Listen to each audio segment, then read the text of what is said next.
Hey, what's up, everybody? Cledus T. Judd back with our second episode. I never thought they'd keep me this long of Life, Learning, and Lemonade, brought to you by OVP Health. And man, am I excited! We got a rock star on here today. I met Jackie several years ago when I came down to our South Point location, and Stacy and I did, and got to walk the halls and meet a lot of the people. Got to sign a few autographs, which was really fun. And man, that place, just for the amount of time that I was there, man, you run that place like clockwork. Like a machine. Absolutely. You ain't got to warm up a Lamborghini, do you? No. So, Jackie, I really wanted to talk to you a little bit about the initial process of somebody coming in and going through the recovery process. So when they come in, and they're there for 30 days, most people always ask, well, I went through my 30 days, I got that under my belt, but then what am I going to do? Where do I go from there? I have nowhere to go. So at OVP, we've kind of created some place that there is a place to go, a reputable place to go. So let's talk a little bit about that. Yeah, so most patients initially come in crisis. So we work with them, get them stabilized. Many are suffering pretty complex medical needs. So it takes a little bit of time. At the third, a little on their medications.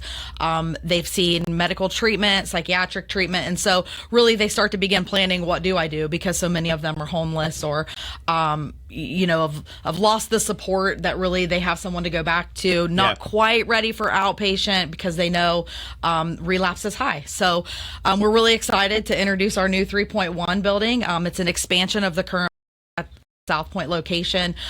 This is really an avenue for transition. So in the past, we would get them at their 30-day mark, and we're sending them to a basic sober living environment where we get calls from them 2 or 3 days later that it's just not the environment that they are really going to thrive in. Right. Whether it's just not structured enough. So with our 3.1, we're going to be able to offer medically managed supervision there so that they do have structure with peer support, case managers, and nursing staff to help, continue the education, the medication management, so that they can transition just a little bit smoother. I tell you, from my perspective, and I want to see how you feel about this, the transition part of it is as important, if not the first day of walking in to seek recovery. It absolutely is. We get them at that 30-day mark, and they're super excited. Their head's clear. They feel better than they have in many, many years, most of them, but just still need that structure. And so many of your other transitional environments like sober livings, they just don't have the structure to keep them right on that path. How long can they stay in transition? What's required of them when, some places in our area make sure that they're required to work, maintain a job, pay rent, that sort of thing. So what happens in our environment? Yeah, so it's very individualized. Depending on where everybody's at in their recovery, people recover a little bit slower. It depends. So our goal is to really start those basic life skills. Help them. Many of them have never had a job. So help them with basic resume writing, how to fill out applications, having peer supports right beside them, taking them out each day to fill out applications, to get acclimated with the environment outside of those four walls. Because it's easy to stay sober in four walls and structure, right? Oh, absolutely. So it's just about getting them out there and reacclimated to the world. So how do you know as a counselor, how do you know? And maybe you don't know. Maybe there's no way to tell. Doug and I were talking earlier, addicts, me being one, can be very manipulative people. Extremely manipulative. They can tell you, oh, I got this. I'm good. Don't worry about me. Knowing that that's not always the case. What do you look for going through that process when you think, okay, you know what? Mary over there, she's ready. She's ready. We built our program at the South Point location. We did it a little differently than most places. So we built it on motivation, positivity, building rapport, creating relationships, giving them something that they've lacked in their life. So many of them have really, the stigma. Some of it, at the local hospitals, they don't. So we wanted not just felt safe, but they felt loved. And so I think when you create that relationship with them, it does help. It helps to decrease the manipulation a little bit. We talk a lot about their moral compass and how to get that right. And it's funny, we talk about the light bulb too, but you can see the light come back on. Absolutely. And I think that's the best. That's what makes it, that light. They come in so broken, and when that light bulb comes on, they become motivated, and we tell them, we can meet you halfway, right? We can meet you 50% of the way, but you've got to give the other 50. And that's more than just stopping using illicit substance, right? That's about being honest, being truthful, really digging into those traumas that's caused some of this stuff and getting real. Yeah, you got to dig deep on some of that You stuff. do. You know, I've, in and out of counseling when in psych wards when I was young, and I think it's came such a long way from when I was so young. It was so taboo back in the day. We had mentioned in an earlier podcast that when I asked my mom, hey, I've been out of school for 5 days, what I tell my friends where I've been, when I was laid up in a psych ward, down in Marietta, Georgia, and my mom didn't know what to say. She wasn't privy to the. She just said, for God's sakes, whatever you do, don't tell them you were in a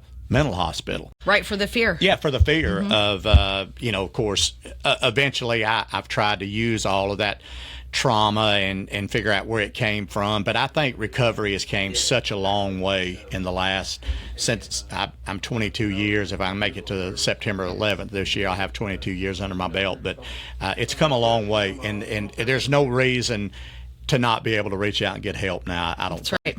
You can at least talk about it now. Absolutely. I think so many people who suffer from substance use disorder have so much shame and guilt from the people they hurt, because you hurt the people that you love. Absolutely. But you can talk about it. I think it takes people like us getting out in those communities and educating, because if you don't know someone who's suffered from substance use, probably not telling.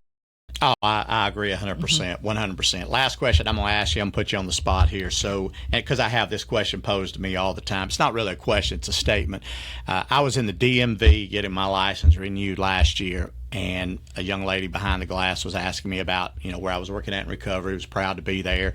And a gentleman was getting his license next to me, and he said, shouldn't have done it to start with.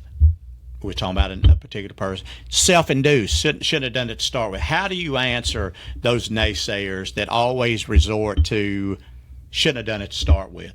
Duh. That's what I say. I didn't mean for that to happen. I always say there's only one way to prevent 100% of drug addiction. That's never to do it to start with. Yeah. So if we can cut it off at young ages so that they never venture out to try it. I wished I'd have never tried crystal meth on that summer afternoon. That changed my life for what I thought for an hour and a half for the better, which turned into a complete disaster. Absolutely. Yeah. I searched for that 5 minutes after I drank that coffee with that meth in it. I thought the light bulb went off, a different light bulb.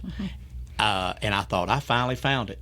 Thank you, Jesus. This is what I've been looking for. This has saved me. I'm focused, clarity, until, that come down 12, 13 hours later. And then I searched for that high up until I quit, September 11th of 2004. Never found it. Unattainable. Yeah. So what do you say to those people that go, shouldn't have done to start with? Yeah, I mean, that's common. You see that a lot. I think for me, I would hope, and I would probably say that I hope that you never have a loved one who suffers, because you never want to be that person that someone's afraid to reach out to. Yeah.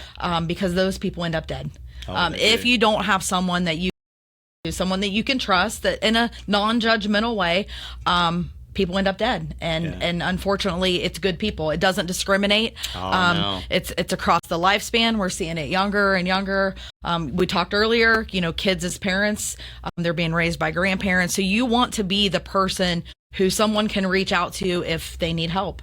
So if you have that negative mindset, I would just invite someone to spend some time in the community. Yeah. And I always say our door's open. Yeah. Set up, you can come unannounced, I would imagine. We'll meet you down there, walk these halls, meet these people. They're great people that some bad circumstances happen. And I would just say in closing, I think the key word that came out of all this conversation is just compassion. just find some compassion for those that maybe you don't suffer from it. Congratulations, man. Yeah. Congratulations. I'd high five you, but a lot of us do suffer Sure. from it. So have some compassion, and lives are worth living. They are. And thank you so much. You're a rock star Well, in thank you. this world. I love what I do, and it's great to see somebody back. There's no paycheck that can make that any better. Paycheck? Do you get a paycheck? Very minimal. All right. Love you. Thank y'all so much for watching. We appreciate you watching Life Learning and, of course, Lemonade. And we hope that we made a couple of your lemons turn into lemonade by watching this podcast. Share it with those people that you need to. Love you. Bye. See you.